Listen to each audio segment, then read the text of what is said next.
এই মুহূর্তে যে খবরে নজর রাখবো, ফের ইডির নোটিশ শেখ শাহজাহানকে। এবার ইমেল মারফত নোটিশ শেখ শাহজাহানকে। এর আগে তার বাড়িতে তল্লাশি চালিয়েছিল ইডি, বাড়িতে হাজিরার নোটিশ টাঙিয়ে দিয়ে এসেছিল ইডি। হাজিরা না দেওয়ায় ফের নোটিশ শেখ শাহজাহানকে। আমাদের সঙ্গে রয়েছেন আমাদের প্রতিনিধি অনুপ। অনুপের কাছে জানতে চাইবো বিস্তারিত। জানা অনুপ, কি লেখা রয়েছে সেই নোটিশে?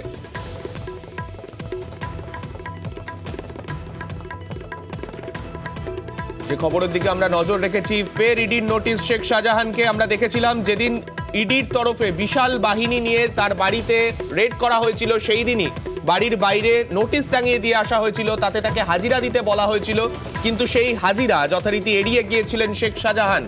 এবার ফের ইমেল মারফত আরও একবার তাকে হাজিরার জন্য নোটিশ পাঠালো এনফোর্সমেন্ট ডাইরেক্টরেট।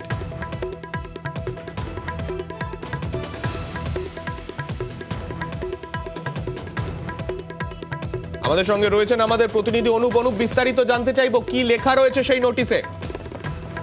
তৃণমূলের যে নেতা শেখ শাহজাহান সন্দেশখালী, তাকে কিন্তু ইতিমধ্যে ইডির পক্ষ থেকে আবারও নোটিশ করা হলো। এই নিয়ে দ্বিতীয়বার নোটিশ করা হলো, এবার ইমেল করে নোটিশ পাঠানো হলো। এর আগে গত 29 তারিখে তাকে সশরীরে ইডি দপ্তরে 11টার মধ্যে হাজিরা দিতে বলা হয়েছিল। যখন তার বাড়িতে দীর্ঘ তল্লাশি করা হয়, তার খোঁজ পাওয়া যাচ্ছিল না সেক্ষেত্রে। তারপরে তিনি কিন্তু গড়হাজির ছিলেন। এরপরেই দেখা যায় শেখ শাহজাহান তিনি কিন্তু একেবারে যে ইডির বিশেষ আদালত, সেখানে কিন্তু জামিনের আবেদন করে করা হয়। পরবর্তী ক্ষেত্রে শুনানির ডেট পিছানো হয় এবং আজকেও সেই জামিনের আবেদনের কিন্তু একটি শুনানি আছে। কিন্তু তার আগেই দেখা গেল ইডির পক্ষ থেকে একেবারে তাকে মেল করা হলো, ইমেল করে বলা হলো সশরীরে তিনি যাতে ইডি দপ্তরে হাজিরা দেন। এর আগে এখন হাজিরা দেওয়ার জন্য তাকে তলব করা হয়েছিল, জিজ্ঞাসাবাদ করা হবে রেশন বন্টন দুর্নীতি মামলায়। সেক্ষেত্রে কিন্তু তিনি গড়হাজির ছিলেন। সেক্ষেত্রে ইডির পক্ষ থেকে আইনিভাবেই কিন্তু একেবারে দ্বিতীয়বার নোটিশ করা হলো এই নিয়ে, এবং সেই নোটিশে উল্লেখ করা হলো যে একেবারে চলতি সপ্তাহের মধ্যেই তিনি যে কোনো দিন সকাল 11টার মধ্যে ইডি দপ্তরে এসে উপস্থিত হন। যদিও সেই নোটিশ কিন্তু মেল করা হয়েছে, কারণ তার বাড়িতে এর আগে যখন নোটিশ টানিয়ে দেওয়া হয়েছিল তল্লাশির পরে, সেক্ষেত্রে দেখা গেছিল পরিবারের যে সদস্য, তার যে আত্মীয় ভাই এবং ভাইয়ের বউ, তারা কিন্তু জানিয়েছিলেন তিনি কোথায় আছেন, তার গতিবিধি কোনো কিছু জানেন না।